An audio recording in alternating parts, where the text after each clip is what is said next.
ಅಂದು ನಾನು ಆ ವಿಡಿಯೋ ನೋಡಿಲ್ಲ. ನಿನ್ನ ರಾತ್ರಿ ನಾನು ದುರ್ಗದಿಂದ ಬೆಂಗಳೂರಿಗೆ ಬಂದೇನೆ, ನೋಡಿ ಉತ್ತರ ಕೊಡ್ತೇನೆ. ಸರ್, ಈಗ ಅದೇ ಸರ್ ಲಕ್ಷ್ಮೀ ಹೆಬ್ಬಾಳ್ಕರ್ ಅವರು ಮಾತಾಡಿದ್ದಾರೆ, ಬಿಜೆಪಿಯವ್ರ ಕೆಲಸ ಮಹಿಳೆಯವ್ರನ್ನ ನಿಂದಿಸುವುದೇ ಅಂತ. ಬಿಜೆಪಿಯವ್ರದ್ದು ಕೆಲಸ ಮಹಿಳೆಯವ್ರನ್ನ ನಿಂದಿಸುವುದೇ ಅಂತ. ನಾನು ವಿಡಿಯೋಗಳನ್ನು ನೋಡಿದ ಮೇಲೆ ಉತ್ತರ ಹೇಳೋದು ಸರಿ. ಧನ್ಯವಾದ ಸರ್. ಇದರಲ್ಲಿ ನ್ಯಾಯ ಒಂದು ಕಡೆಗಿದೆ, ನಡೆದೇ ಒಂದು ಕಡೆಗಿದೆ. ನಾವು ಏನು ಮಾಡೋಣ?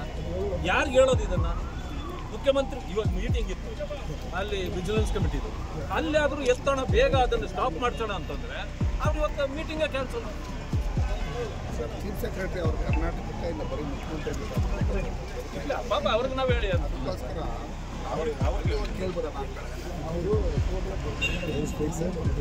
ಅನ್ನ ಅವ್ರಿಗೆ ಅಲ್ಲೇ ಕುತ್ಕೊಂಡಿರ್ತೀವಿ. ಅವರು ರಾತ್ರಿ ರಾಜ್ಯ ಸರ್ಕಾರಕ್ಕೆ ಡೇ ಪೂರ್ತಿ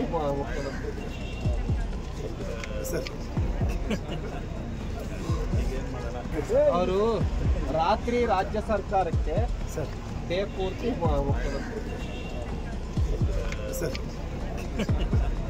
because these sort of people, and you see the history of people involved or active in BJP, they have cases of atrocity against women, speaking against women or degrading women is a natural thing which comes to the BJP. ಈ ಡಿಸಿನೂ ಕೂಡ ಅವ್ರು ಹೇಳ್ದಂಗೆ ಕೇಳ್ತಾ ಇದ್ದಾರೆ. Madam ಅವ್ರೇನ್ ಪಾಕಿಸ್ತಾನದಿಂದ ಬಂದಿದ್ದಾರೋ ಅಥವಾ ಇಲ್ಲಿ IAS ಆಫೀಸರ್ ಆಗಿದಾರೋ ಗೊತ್ತಿಲ್ಲ ನಮಗೆ. ಬಹುಶಃ ನಿಮ್ಮ ಚಪ್ಪಾಳೆ ಎಲ್ಲ ನೋಡಿದ್ರೆ ಬಹುಶಃ ಅವ್ರು ಪಾಕಿಸ್ತಾನದಿಂದ ಬಂದಿದ್ದಾರೆ ಅನ್ನೋ ಕಾಣುತ್ತೆ. DC ಆದ್ರಿಂದ A fresh political storm has erupted in Karnataka following alleged remarks made by BJP MLC and Chief Whip of the opposition in the Legislative Council, N. Ravi Kumar. The controversy arose from a statement reportedly made on July 1st during a protest near the Gandhi statue close to Vidhan Sauda targeting Chief Secretary Dr. Shalini Rajneesh. The remarks have drawn sharp criticism from political and civil society circles. The Congress party responded swiftly by lodging formal complaints. The delegation comprising MLC Bilqis Banu, Salim Ahmed, Ramesh Babu and BK Hari Prasad submitted written complaints to the chairperson of the Legislative Council, Baswaraj Horati, and the Vidhan Sauda police. The complaint stated that N. Ravi Kumar used derogatory and gender-insensitive language against the Chief Secretary in a public gathering which was deemed unacceptable. The Karnataka Youth Congress Legal Cell also approached the State Women's Commission demanding an immediate investigation into the matter. The legal cell described the remark as insulting, sexist and deeply disrespectful toward a senior woman officer, adding that such statements not only violate an individual's dignity but also damage the reputation of women in leadership roles. Udanadi Seva Samsthe, a prominent women's rights organization based in Mysuru, filed complaints with the Director General of Police, the State Women's Commission, and the Registrar of the High Court. The organization urged strict action against N. Ravi Kumar, describing his behavior as reflective of prejudice and misconduct towards women. This is not the first time N. Ravi Kumar has stirred controversy with remarks against bureaucrats. During the BJP's Kalburgi Chalo rally, he had made a controversial statement against Deputy Commissioner Dr. Fauzia Tarannum, for which the Karnataka High Court later ordered him to issue an apology.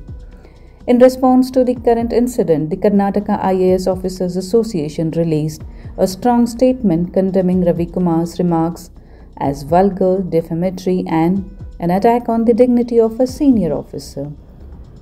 The association praised Dr. Shalini Rajneesh as an honest, dignified, and experienced officer whose service is widely respected across the administrative system.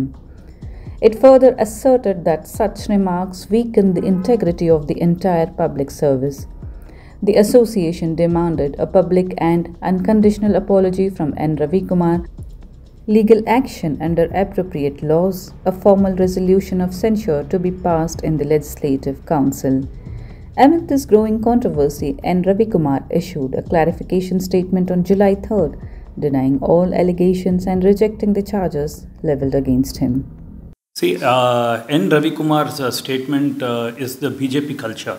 BJP thrives in having people like him in the council, assembly, and in fact, this is not the first time he's talking. Earlier, he had spoken about Fauzia and IAS officer, and now about the Chief Secretary Shalini Rajneesh. Because these sort of people, and you see the history of people involved or active in BJP, they have cases of atrocity against women, speaking against women or degrading women is a natural thing which comes to the BJP.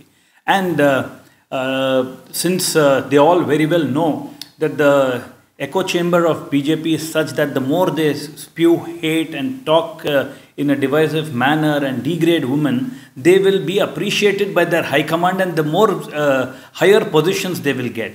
So it's for the people to see through what sort of leadership BJP is giving. In fact, a guy like Ravi Kumar should not even be in the council. He is not even fit to be in public service. So I think strong action should be taken. Such people don't belong to the society, and I think he should be arrested for what all comments he makes. What up to the mark? You're seeing wherever in India BJP is there the women are most unsafe, the betis are not safe, and most atrocities and degrading remarks against women are by BJP leaders in BJP ruled states. It is hypocritical of BJP. They speak one thing on record and they are exactly doing the opposite. The most unsafe places for women are BJP ruled states. ನಾನು ನಿನ್ನೆ ಮಾಧ್ಯಮದಲ್ಲಿ ನೋಡಿದ್ದೀನಿ, social ಮೀಡಿಯಾದಲ್ಲಿ ನೋಡಿದ್ದೀನಿ. ನಿಜವಾಗ್ಲೂ ಅವರ ಒಂದು ಮನಸ್ಥಿತಿ ಆ ಮಟ್ಟಿಗೆ ಇದೆ ಅನ್ನೋದು ಎದ್ದು ಕಾಣಿಸುತ್ತೆ. ಮೊದಲೇ ನಾವು ಅವ್ರು ಮಾತಾಡಿದರೆ ಇಡೀ ಪಕ್ಷವನ್ನು ಬೈಬಾರ್ದು ಅಂತ ಅನಿಸುತ್ತೆ. ಯಾಕಂದರೆ ಅವರು ಹೀಗೆ ಮಾತಾಡಿರೋದ್ರಿಂದ ಇಡೀ ಬಿ ಜೆ ಪಿಗೇ ಒಂದು ಕಳಂಕ ಅಂತ ಹೇಳಲಿಕ್ಕೆ ಬಯಸ್ತೇನೆ. ಅಥವಾ ಬಿ ಜೆ ಪಿಗರ ಒಂದು ಮನಸ್ಥಿತಿ ಅಥವಾ ಮಹಿಳೆಯರ ಬಗ್ಗೆ ವಿಚಾರ ಮಾಡೋದು ಇದೇ ರೀತಿ ಏನೋ ಅಂತ ಅನಿಸುತ್ತೆ. ಯಾಕಂದರೆ ಪದೇ ಪದೇ ಇದೇನು ಮೊದಲನೇದಲ್ಲ, ತಾವೆಲ್ಲ ನೋಡಿದ್ದೀರಾ. ಕಲಬುರಗಿ DC ಅವ್ರಿಗೆ ಕೂಡ ಮಾತಾಡಿದರು. ಆಮೇಲೆ ಇಂಡಿಯಾ ಪಾಕಿಸ್ತಾನ್ ಯುದ್ಧ ಆದಂಥ ಸಂದರ್ಭದಲ್ಲಿ ನಮ್ಮ ಮಹಿಳಾ ಆಫೀಸರ್ ಬಗ್ಗೆ ಅವರದೇ ಆದಂಥ ಒಬ್ಬರು MP-ನೋ MLA ಕೂಡ ಉತ್ತರ ಪ್ರದೇಶದಲ್ಲೋ ಮಧ್ಯಪ್ರದೇಶದಲ್ಲೋ ಮಾತಾಡಿದರು. ಸೊ ಈಗ ಇವರು ಅದು ಯಾರ ಬಗ್ಗೆ ಮಾತನಾಡ್ತಾ ಇದ್ದಾರೆ? ಚೀಫ್ ಸೆಕ್ರೆಟ್ರಿ, ಅಡ್ಮಿನಿಸ್ಟ್ರೇಷನ್ ಹೆಡ್ ಅವರು. ಇಡೀ ಕರ್ನಾಟಕ ರಾಜ್ಯಕ್ಕೆ ಶಾಲಿನಿ ರಜನೀಶ್ ಅವರು ಭಾಳಷ್ಟು ಮಹಿಳೆಯರಿಗೆ ರೋಲ್ ಮಾಡೆಲಾಗಿ ಕೆಲಸ ಮಾಡಿದ್ದಾರೆ.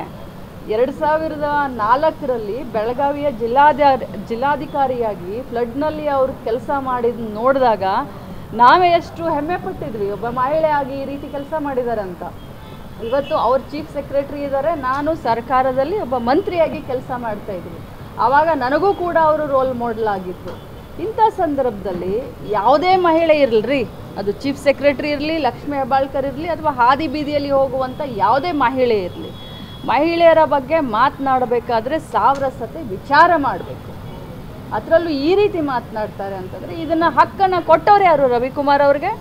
ಏನು ರವಿಕುಮಾರ್ ಅವ್ರಿಗೆ ಕೇಳಕ್ಕೆ ನಾನು ಬಯಸ್ತೀನಿ, ಏನಪ್ಪ ದೊಡ್ಡ ಕಾಲಜ್ಞಾನಿ, ತತ್ವಜ್ಞಾನಿ, ಸರ್ವಜ್ಞಾನಿ ಆಗಿದ್ದಾನ ರವಿಕುಮಾರು?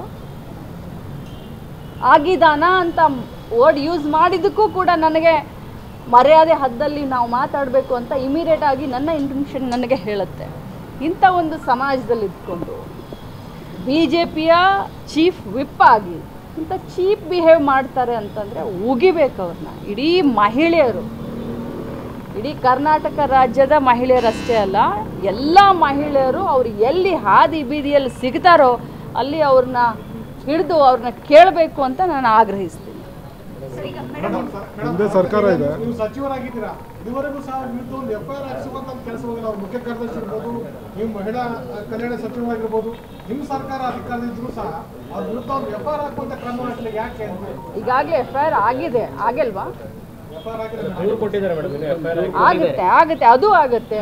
ಅದನ್ನ ಮಾಡದೆ ಇರ್ಲಿಕ್ಕಾಗತ್ತಾ? ಒಬ್ಬ ಸರ್ಕಾರದಲ್ಲಿರುವಂಥ ಚೀಫ್ ಸೆಕ್ರೆಟರಿ ಅವರ ಒಂದು ಇದನ್ನು ನಾವು ಕಾಪಾಡಲಿಲ್ಲ ಅಂತಂದರೆ ಬೇರೆಯವರ ಖಂಡಿತವಾಗ್ಲೂ ಅದು ಆಗುತ್ತೆ. ಅದನ್ನು ನಾನು ಒತ್ತಾಯನೂ ಕೂಡ ನಾನು ಮಾಡ್ತೀನಿ. ಅದಕ್ಕೋಸ್ಕರನೇ ನಾನು ಇವತ್ತು ಬಂದಿದ್ದೀನಿ, ತಮ್ಮೆಲ್ಲರ ಜೊತೆ ಮಾತಾಡಬೇಕಂತ ನಾನೇ ನಿಮ್ಮನ್ನೆಲ್ಲರನ್ನು ಕರೆದಿದ್ದೀನಿ. ಖಂಡಿತವಾಗ್ಲೂ ಅದೇ ರೀತಿ ಸೋಮೋಟೋ ಕೇಸನ್ನೇ ನಾವು ದಾಖಲೆ ಮಾಡ್ತೀವಿ. MLC ಸ್ಥಾನದಿಂದ ಕೂಡ ಅವರನ್ನು ವಜಾ ಮಾಡಬೇಕು ಅನ್ನೋದು ಒತ್ತಾಯ ಕೂಡ ಇದೆ. ನಮ್ಮ ಪಕ್ಷದಿಂದಲೂ ಮಹಿಳಾ ಮತ್ತು ಮಕ್ಕಳ ಕಲ್ಯಾಣ ಇಲಾಖೆಯ ಸಚಿವೆಯಾಗಿ ಏನೆಲ್ಲ ನಾವು ಕಾನೂನಿನ ಚೌಕಟ್ಟಿನಲ್ಲಿ ಮಾಡಬಹುದು ಅದನ್ನೆಲ್ಲ ನಾವು ಮಾಡಲಿಕ್ಕೆ ನಾವು ಮಾನ್ಯ ಮುಖ್ಯಮಂತ್ರಿಗಳಿಗೂ ಹೇಳ್ತೀವಿ, ಮಾನ್ಯ ಗೃಹ ಸಚಿವರ ಹತ್ರನೂ ಮಾತಾಡ್ತೀವಿ, DCM ಸಾಹೇಬ್ರ ಹತ್ರ ಕೂಡ ಮಾತಾಡ್ತೀವಿ.